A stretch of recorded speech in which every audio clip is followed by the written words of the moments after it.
കൂട്ടുകാരെ, ഈ വർഷത്തെ നയൻത്തിന്റെ സിലബസ് മാറുന്ന വിവരം എല്ലാവരും അറിഞ്ഞു കാണുമല്ലോ. അപ്പോൾ ഇപ്രാവശ്യത്തെ ഹിന്ദി ടെക്സ്റ്റ് വായിച്ചു നോക്കിയപ്പോൾ എനിക്ക് മനസ്സിലായ കാര്യങ്ങൾ നിങ്ങളോട് ഷെയർ ചെയ്യാനാണ് ഇങ്ങനൊരു വീഡിയോ ചെയ്യുന്നത്. ആദ്യത്തെ പാഠഭാഗം നോക്കാം. ഇക്കായി 1 യൂണിറ്റ് 1. ഫസ്റ്റ് പേജിൽ നിന്നുള്ള ചിത്രം നോക്കൂ എല്ലാവരും. ഒരു കൂട്ടം കൂട്ടുകാരുടെ സന്തോഷത്തിന്റെ നിമിഷങ്ങളാണ് ഈ ചിത്രത്തിലുള്ളത്. കുച്ച് ബच्चे खुशी से एक साथ समय बिता रहे हैं. മുകളിൽ എഴുതിയിട്ടുണ്ട് ജിയെ ജീബർ, ജീവിതം സന്തോഷത്തോടെ ജീവിക്കൂ. Live life to the fullest, അതായത് ജീവിതം എൻജോയ് ചെയ്ത് ജീവിക്കണം എന്നാണ് ഇവിടെ പറയുന്നത്. അതിന് താഴെ കബീറിന്റെ ദോഹയാണ് കൊടുത്തിട്ടുള്ളത്. അദ്ദേഹത്തിന്റെ ഭാഷ ശുദ്ധമായ ഹിന്ദി അല്ല, സതുക്കടി ഭാഷയാണ്. നമുക്ക് ദോഹ വായിച്ചാലോ. പോഥി പടി പടി ജഗമുआ पंडित बयान कोई, ढाई आखर प्रेम का पढ़े सो पंडित होय. പോത്തി പടി പടി ജഗമുआ പണ്ഡിത് ബയാന കോയ്. വലിയ വലിയ തടിയൻ പുസ്തകങ്ങൾ വായിച്ചതുകൊണ്ട് മാത്രം ആരും പണ്ഡിതനാകുന്നില്ല. ഢായി ആഖർ പ്രേം കാ പടേ സോ പണ്ഡിത് ഹോയ്. സ്നേഹം എന്ന 2 അക്ഷരത്തിന്റെ പൊരുൾ അറിയാവുന്ന ഒരാൾക്ക് മാത്രമേ യഥാർത്ഥ പണ്ഡിതനാകാൻ കഴിയൂ. അതായത് സ്നേഹത്തിന്റെ മൂല്യം അറിയാവുന്ന ആൾക്ക് മാത്രമേ പണ്ഡിതനാകാൻ കഴിയൂ എന്നാണ് കബീർ പറയുന്നത്. ജോ വ്യക്തി പ്രേം കാ മത്ലബ് നഹി ജാൻതാ വോ കിത്നെ ഭി ബഡെ ബഡെ പുസ്തക് പഠ് ലേ ലേക്കിൻ വോ അസ്ലി പണ്ഡിത് നഹി ബൻതാ. നമ്മുടെ ഒന്നാമത്തെ പാഠം ഒരു കഥയാണ്. ഝട്പട്ട് ഓർ നട്ട്കട്ട് എന്നാണ് കഥയുടെ പേര്. രമേശ് ഉപാധ്യായാണ് ഇത് എഴുതിയിട്ടുള്ളത്. നമുക്ക് കഥ വായിക്കാം. ഏക് था झटपट, एक था नटखट. झटपट बड़ा था, नटखट छोटा. बड़ा केवल 2 साल बड़ा था, छोटा केवल 2 साल छोटा. दोनों स्कूल में पढ़ते थे. झटपट 5वीं में, नटखट 3री में. घर से दोनों भाई साथ साथ स्कूल जाते और साथ साथ ही वापस घर आते. ഝട്പട്ട് നട്ട്കട്ട് എന്ന പേരുള്ള 2 കുട്ടികൾ ഉണ്ടായിരുന്നു. ഝട്പട്ട് ചേട്ടനും നട്ട്കട്ട് അനിയനും. ഝട്പട്ട് 5ാം ക്ലാസ്സിലും നട്ട്കട്ട് 3ാം ക്ലാസ്സിലുമാണ് പഠിച്ചിരുന്നത്. 2 പേരും ഒരുമിച്ചാണ് സ്കൂളിൽ പോയിരുന്നതും തിരിച്ച് വീട്ടിലേക്ക് വന്നിരുന്നതും. ഘർ സേ ദോനോ ഭായ് സാത്ത് സാത്ത് സ്കൂൾ ജാത്തെ ഓർ സാത്ത് സാത്ത് ഹി വാപ്പസ് ഘർ ആത്തെ. ജാനാന്ന് വെച്ചാൽ പോകുക, ആനാന്ന് വെച്ചാൽ വരിക. नटखट और झटपट नामक 2 बच्चे हैं. झटपट नटखट से 2 साल बड़ा है. दोनों स्कूल जाते हैं. झटपट 5वीं में पढ़ता है और नटखट 3री में, और दोनों साथ साथ घर से स्कूल जाते हैं और साथ ही वापस आते हैं. നമുക്ക് അടുത്ത പാരഗ്രാഫ് വായിക്കാം. वे एक गांव में रहते थे. स्कूल उनके गांव में नहीं, दूर दूसरे गांव में था. वहां तक पैदल जाना पड़ता था और पैदल ही वापस आना पड़ता था. जाते समय रास्ते में उन्हें कई चीजें मिलती थी.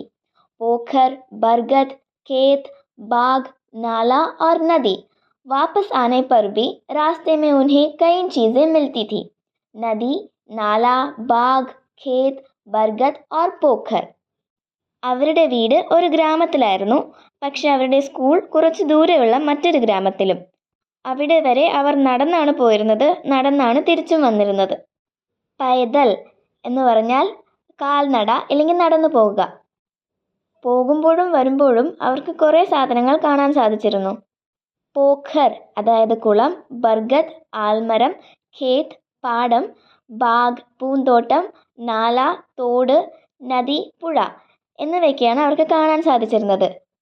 തിരിച്ചു വരുമ്പോഴും അവർ ഇതേ സാധനങ്ങൾ തന്നെയാണ് കണ്ടിരുന്നത്. यहाँ बताया गया है कि वे गांव में रहते थे पर उनका स्कूल उसी गांव में नहीं था, दूसरे गांव में था. वहाँ तक उन्हें पैदल जाना पड़ता था और पैदल ही वापस घर आना पड़ता था. जाते वक्त वो पोखर, बरगद, खेत, बाग, नाला और नदी देख पाते थे. स्कूल से घर वापस आने पर भी वे यही चीज़ें देखते थे. നമുക്ക് അടുത്ത പാരഗ്രാഫ് നോക്കാം. झटपट तेज तेज चलता था, नटखट धीरे धीरे. झटपट बरगद तक पहुंच जाता, तब तक नटखट पोखर तक ही पहुंचा होता. झटपट बाग तक पहुंच जाता, तब तक नटखट खेत तक ही पहुंचा होता. झटपट नदी तक पहुंच जाता, तब तक नटखट नाले तक ही पहुंचा होता. माँ की हिदायत थी कि झटपट को छोटे भाई का ध्यान रखना है, नटखट को अपने साथ ही रखना है. झटपट നല്ല സ്പീഡിൽ നടന്നിരുന്നു, എന്നാൽ നട്ട്കട്ട് പതുക്കെയാണ് നടന്നിരുന്നത്. झटपट ആൽമരത്തിന്റെ അടുത്ത് എത്തുമ്പോൾ നട്ട്കട്ട് കുളത്തിന്റെ അടുത്ത് എത്തിയിട്ടുണ്ടാവുള്ളൂ. झटपट പൂന്തോട്ടത്തിന്റെ അടുത്തെത്തുമ്പോൾ നട്ട്കട്ട് പാടത്തിന്റെ അടുത്ത് എത്തിയിട്ടുണ്ടാവുള്ളൂ. झटपट പുഴയുടെ അടുത്തെത്തുമ്പോൾ നട്ട്കട്ട് തോടിന്റെ അടുത്ത് എത്തിയിട്ടുണ്ടാവുള്ളൂ. അമ്മ പറഞ്ഞിട്ടുണ്ടായിരുന്നു झटपट നട്ട്കട്ടിനെ നോക്കണമെന്ന്. അവൻ എപ്പോഴും തന്റെ കൂടെ തന്നെ ഉണ്ടാവണമെന്ന്. झटपट तेज चल पाता था लेकिन नटखट झटपट से कुछ छोटा था ना, इसलिए धीरे ही चल पाता था. जब झटपट बरगद तक पहुंच जाता था तब तक नटखट पोखर तक ही पहुंचा होता. झटपट बाग तक पहुंच जाता तब तक नटखट खेत तक ही पहुंचा होता. झटपट नदी तक पहुंच जाता तब तक नटखट नाले तक ही पहुंचा होता. उनकी माँ ने कहा था कि झटपट नटखट का ध्यान रखें और नटखट को अपने साथ ही रखें. അടുത്ത പാരഗ്രാഫ് നോക്കാം. इसलिए झटपट को आगे निकल जाने पर पीछे मुड़कर देखना पड़ता. उन्हें नटखट को पुकार कर जल्दी चलने के लिए कहना पड़ता. बार बार रुककर नटखट का इंतजार करना पड़ता. कभी स्कूल जाने के लिए देरी होती देख नटखट का हाथ पकड़कर अपने साथ दौड़ाना भी पड़ता. झटपट परेशान हो जाता और घर लौटकर माँ से शिकायत करता. माँ, छोटा बहुत परेशान करता है. छोटा है ना, माँ मुस्कुरा देती. और बड़े को तो छोटे का ध्यान रखना ही पड़ता है. അതുകൊണ്ട് झटपट മുന്നിലാകുമ്പോൾ നട്ട്കട്ടിനെ വിളിച്ച് വേഗം നടക്കാൻ പറയാറുണ്ടായിരുന്നു. ഇടയ്ക്കിടെ നട്ട്കട്ടിന് വേണ്ടി കാത്തുനിന്ന് സ്കൂളിൽ പോകാൻ വൈകുമെന്ന് കണ്ട झटपट അനിയന്റെ കൈ പിടിച്ച് ഓടി സ്കൂളിലെത്താറുണ്ട്. എന്നിട്ട് വീട്ടിലെത്തിയാൽ അമ്മയോട് അവൻ കംപ്ലൈന്റ് പറയുമായിരുന്നു. ഈ അനിയനെ കൊണ്ട് വലിയ ശല്യമായമ്മേ എന്ന് പറയുമായിരുന്നു. അപ്പോൾ നട്ട്കട്ട് ചെറുതല്ലേ, നീയല്ലേ അവനെ നോക്കേണ്ടത്. इसलिए जब झटपट चलते चलते आगे निकल जाता था तब उसे रुककर नटखट का इंतज़ार करना पड़ता था. ऐसे बार बार रुकने के वजह से स्कूल के लिए कभी कभी देरी भी हो जाती थी. ऐसा होते वक्त झटपट नटखट का हाथ पकड़कर उसे अपने साथ दौड़ाकर स्कूल पहुंचता था. झटपट परेशान होकर माँ से नटखट की शिकायत करता था. तब माँ कहती थी कि नटखट छोटा है ना, तो बड़े को छोटे का ध्यान रखना ही पड़ता है. അടുത്ത പാരഗ്രാഫ് വായിക്കാം. झटपट झुंझलाता पर कुछ कह न पाता. बड़ा था, छोटे का ध्यान तो उसे रखना ही था, लेकिन उसे लगता कि नटखट कुछ ज़्यादा ही नटखट है. रास्ता चलते रुक कर पोखर के पानी के अंदर की मछलियाँ और पानी के ऊपर की बतखें देखने लगता है. बरगद की ऊपर से नीचे आती जड़ें पकड़कर झूलने लगता है.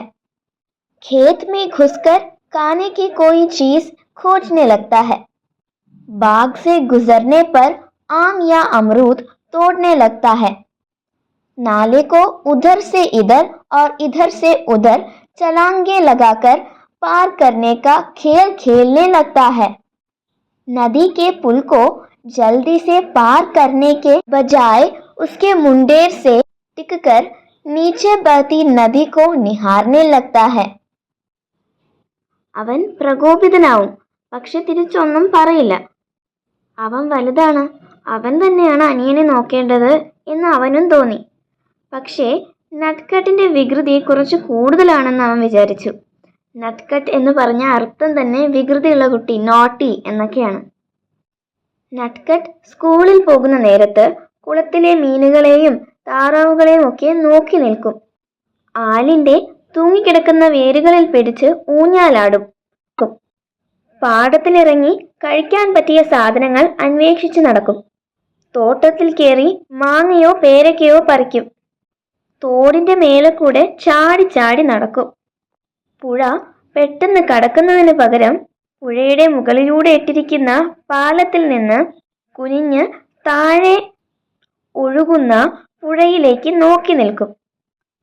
ആം എന്ന് പറഞ്ഞാൽ മാങ്ങയും അമരൂദ് എന്ന് പറഞ്ഞാൽ പേരക്കയുമാണ്. झटपट को भी लगता कि उसे ही छोटे भाई का ध्यान रखना है, लेकिन नटखट की शरारत कुछ ज़्यादा ही थी. स्कूल जाते वक्त वो पोखर की मछलियों और बतखों को देखते रह जाता. बरगद से लटकते जड़ों को पकड़कर झूलने लगता। खेत में जाकर खाने की चीजें खोजने लगता। बाग से आम और अमरूद तोड़ता।